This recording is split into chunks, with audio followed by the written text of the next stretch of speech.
Hi, I'm coming to you from a campground in Texas. My name is Lisa Bradshaw. I'm the founder of a nonprofit called the Don't Wait Project, and I'm traveling the country in search of people who are living Don't Wait stories.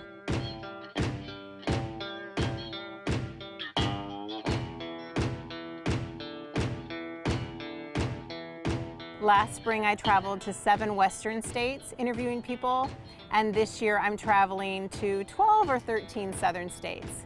Most of the stories are planned in each state, but we also have room for stories that aren't planned, which turned out to be some of the biggest gems last time. So we just invite you to travel with us on the tour, to follow us on Facebook and Instagram, Don't Wait Project, and see if there's anything for you. We have a variety of different topics and different stories. We're trying to find something for everyone. So we hope you'll come along and enjoy the tour with us, and we'll see you on the road.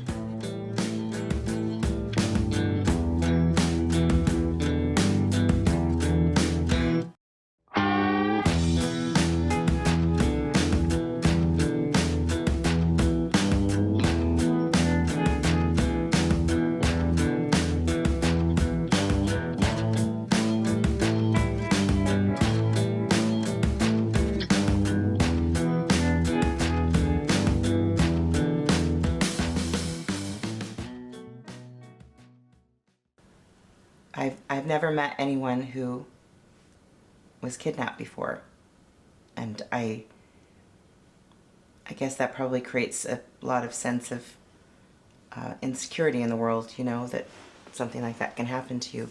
But your life before that was very normal. First years of your life before you were kidnapped. Yeah. Well, yes, relatively speaking, I suppose so. My parents were, I think they separated before I was out of the crib, and we moved around quite a bit and had a lot of people in and out of our lives, but my mom and my sister were there. So we were kind of the three amigos. So your parents divorced or split up very early and then officially divorced, or did... Yeah, they did, yeah. I was probably 1. And so did you see your dad much during that time? I did. I saw him quite a bit. In fact, that's one of the ways that the kidnapping took place, because during his visitation. Yeah, he just called and said, I want to take Emily for Easter vacation. He did it at the last minute, and my mom was a little bit surprised about that, but she agreed. And how old were you then? 7. 7. So he didn't just take you away for Easter. Tell us what happened.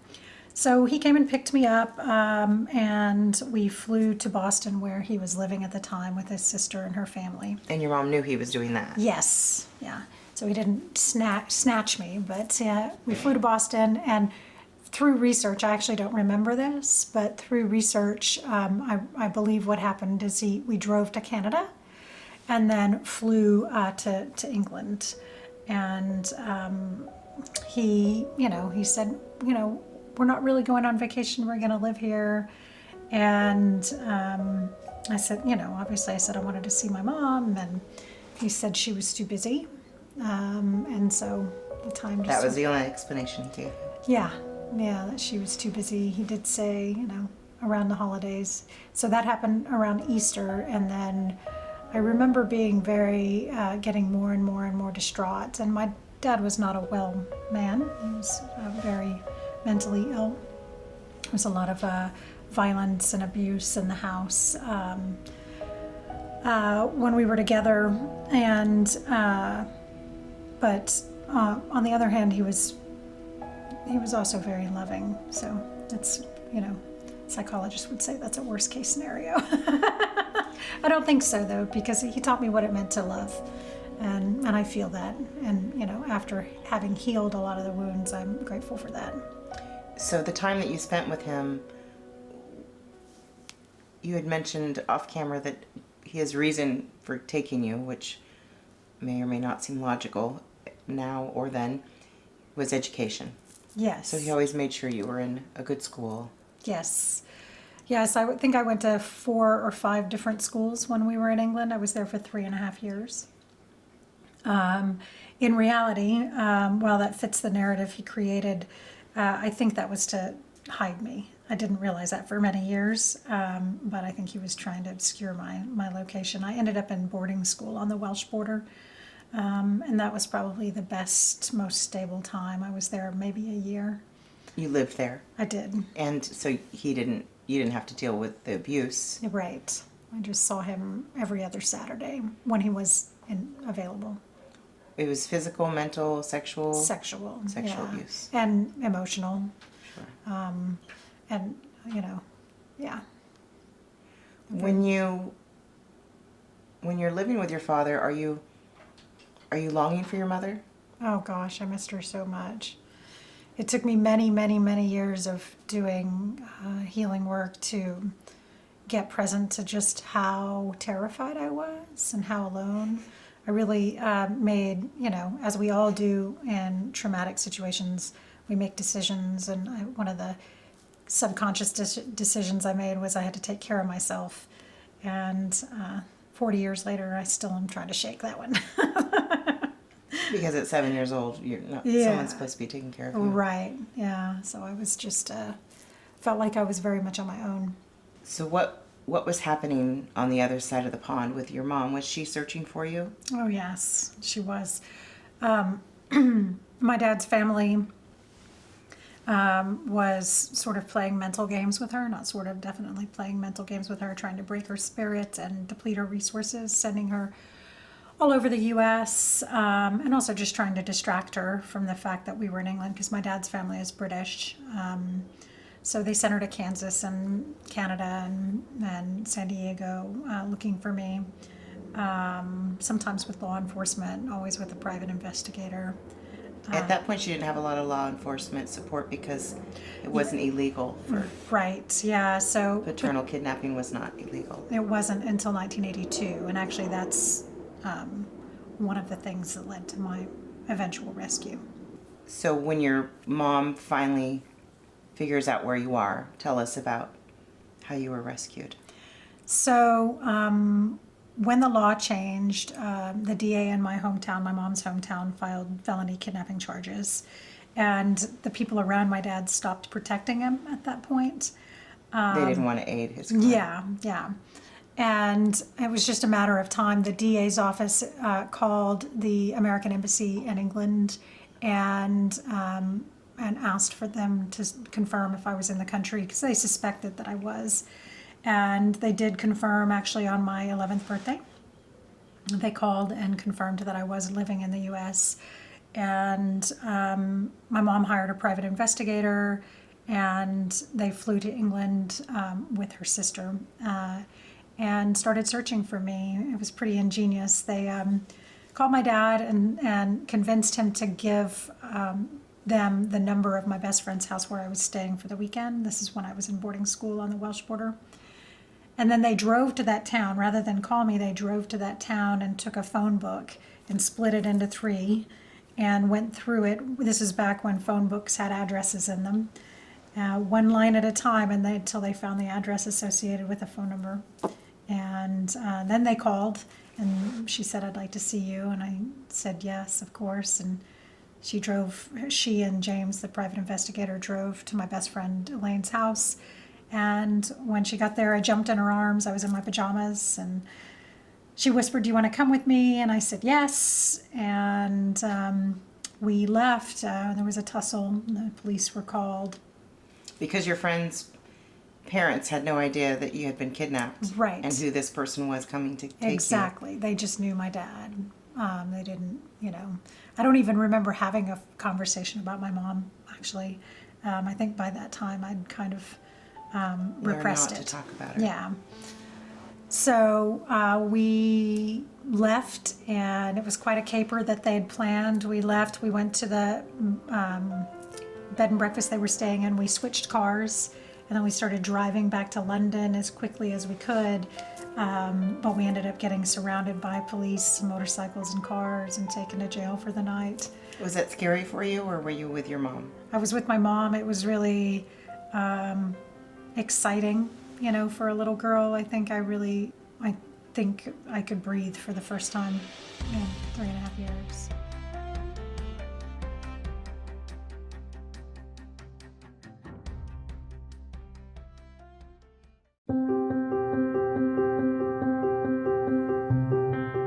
It was really hard. We went to court the next day, and my father was there, and the judge made me choose.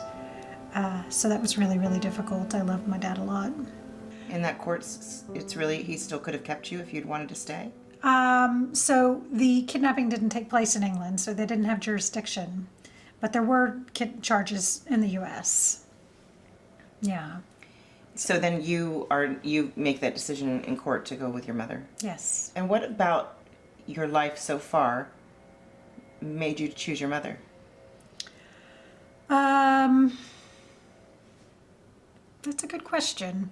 I don't know the answer to that question. Maybe I knew my father was dangerous, knew that he wasn't well. But my mom was, pretty cool. So. And that was home to you? It was home. You wanted to go home? Yeah. I actually couldn't, I'd repressed having a sister, but that just speaks to how important she was in my life. Because she was a half-sister, she wasn't your dad's daughter. Yeah, that's why she wasn't with me. That's why you were taking out her. Yeah. So then you come back to the United States, and what was life like for you? Did you still see your dad? Did he come back to the U.S.? Was he charged? He was charged. I saw him 2 more times. One time when I was 13, he came to deal with the charges, and my mom and him negotiated that if he didn't contact me until I was 18, she would drop the charges. I didn't know about that until I was doing research for a book. And so I didn't see him again until I was, I think he called when I was 19, and I just had my son Zach. And we got together, he flew to the U.S., and I saw him one more time after that. So what was it like for you when he contacted you again? Was it welcomed? Yeah, it was. I missed him, and I didn't know why he hadn't been in touch. That wasn't something that my mother shared with me. So you thought you'd been abandoned by him? Yeah. Was that hard for you? Yeah, it was. It was hard. I left the life that I knew and the people that I trusted, quote unquote, as best I could, twice. And before I turned 13. So there was a lot of adjustment, and it had an impact. So what was your life like when you got back? Was it kind of, did everyone expect you to just kind of fall in and they did. Back to normal? Yes. My mom I adore my mom. She's my hero, but she's definitely of the, get over it philosophy, parenting philosophy. Shake it off. Yeah, and here shake we go. it off. Let's keep going. And that's just not the way it worked. I ended up managing with, drugs and alcohol, and kind of made a big mess as I prepared to heal and get better. When the mess you were making, was that before or after your son, or like at what point in your life felt most out of control? The last couple years of high school were very, very rough. He was born right after high school. And then when he turned 7, it happened again. My addiction got worse than ever. I actually ended up homeless, and he ended up staying with my parents for 2 or 3 years. 3, maybe a little bit more than 3 years. What was your primary addiction? Methamphetamine. So all the way. Yeah. During that time, were you able to recognize why you were in that tailspin? Was there something that triggered it? That, if you're fine all those years, and 7 was the age you were kidnapped, and 7 exactly. is the age your son. I think, I was a really good natural mother, and we were very, very close. And I think when he got older, I just didn't know what it was like to be that age. I didn't have I wasn't conscious of that at the time, but looking back on it, I felt very lost. I was also graduating with my undergraduate degree. I didn't know what I was going to do next, and I didn't know how to parent him, and I just got really lost. So in the world, you were high functioning, you were in college. And I was, yes. You were building a career and taking care of your son. Yes, exactly. Probably self-sufficient. No, if you count student loans. Well, you're in school, so that's good. So then he lives with your family for a bit, and what turned it around for you? I had a series of sort of spiritual awakenings, spiritual revelations that were very painful at the time, but they kind of led to a realization that I was in charge. I think I was lost in believing I was powerless for a really long time. So you had a decision to make. I did. So I left where we were living, where I was living, and everything changed. I had a job and a spiritual community and started doing forgiveness work within 6 months. You showed me your mugshot, and it didn't look anything like you. Right. It looked like you 30 years from now or something, you know? Yeah. And your recovery is evident just in your health and how just in your face. How far down that rabbit hole did you go? How long were you using drugs? You know, how do you go from that to where you are now?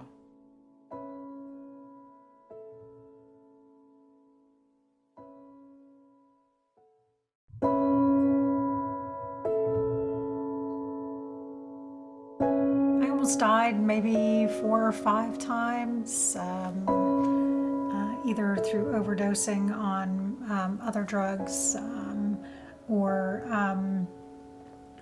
suicide. I tried very hard to kill myself on multiple occasions. So, you know, I felt like I was dead. I felt like I was literally living in a nightmare.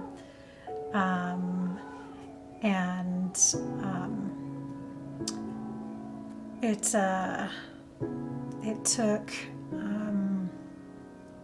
took recognizing that I had to forgive the people in my life, particularly my mother, ironically, even though my dad had caused so much obvious harm, and I did have to forgive my father. But What can you explain that now that you're away from it? What? yeah, you know, I think we count on our moms to protect us. So it wasn't a logical placement of your anger? Well, there were aspects of it, certainly. You know, I had needs that she didn't understand, and that's valid. But Especially when you got back. yeah. How did she receive that?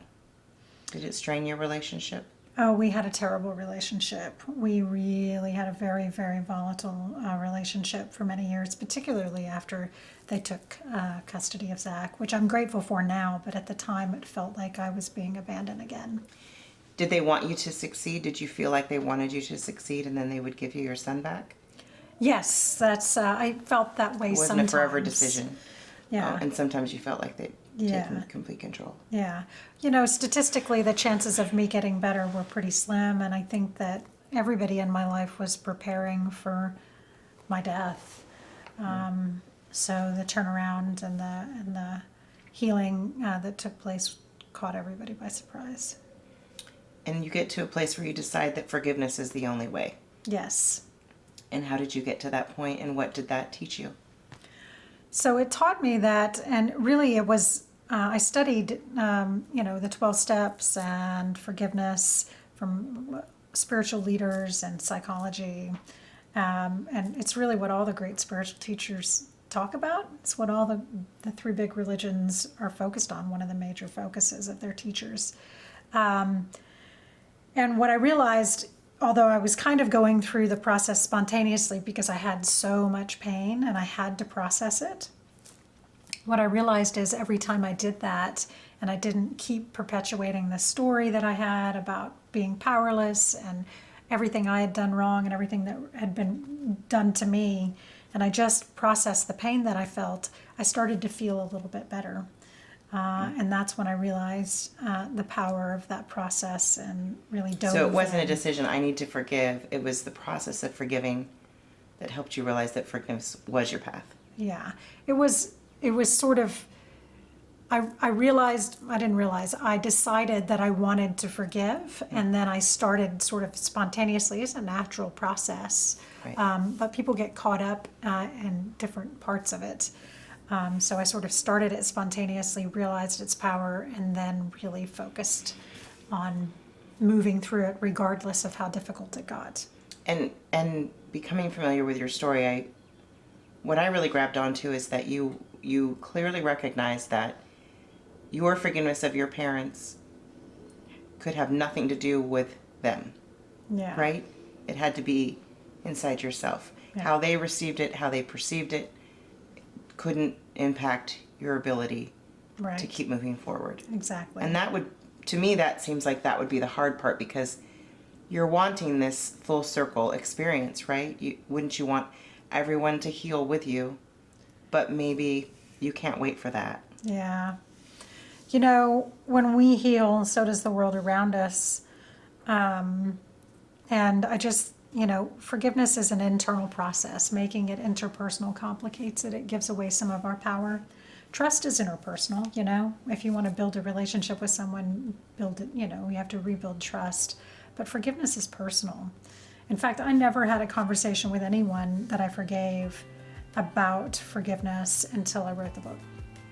So 15 years, 16 years later, they're like, how do you know so much about this? And I'm like, well, I've been living it and Doing the practicing work. it. Yeah. I think so much of our lives is about doing the work. Yeah. About really, I think when we revisit or we spend enough time in a space that is uncomfortable, Yeah. we are stretched and we grow. And there are some people who really embrace that, and there are some people who avoid it at all costs. So it took a lot of strength, as you know, for you to do that. I did. And what is the greatest reward of all of that hard work? The greatest reward is being able to contribute more fully and being grounded in something that you can have faith in when you need it the most. Bad things happen, and if we can do the work of creating as much wholeness as we're capable of, when we have the time, then when things come along that are super challenging, we're there and we're available. When you are in the process of forgiving others, is it harder to forgive yourself? It is. It is. Self-forgiveness is definitely harder, and there are a lot of reasons for that.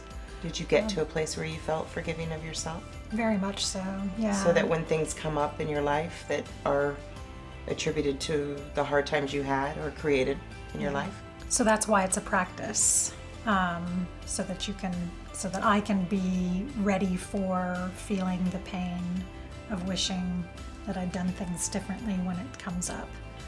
I can go to a place of love and compassion for myself and the people in my life. You recognize that place. It's familiar, so you know how to navigate it. Yeah. Part of forgiveness is about recognizing the difference between the past and the present. We can't change the past. And the only thing we have control over is how we respond in the present moment when the impact of the past shows up.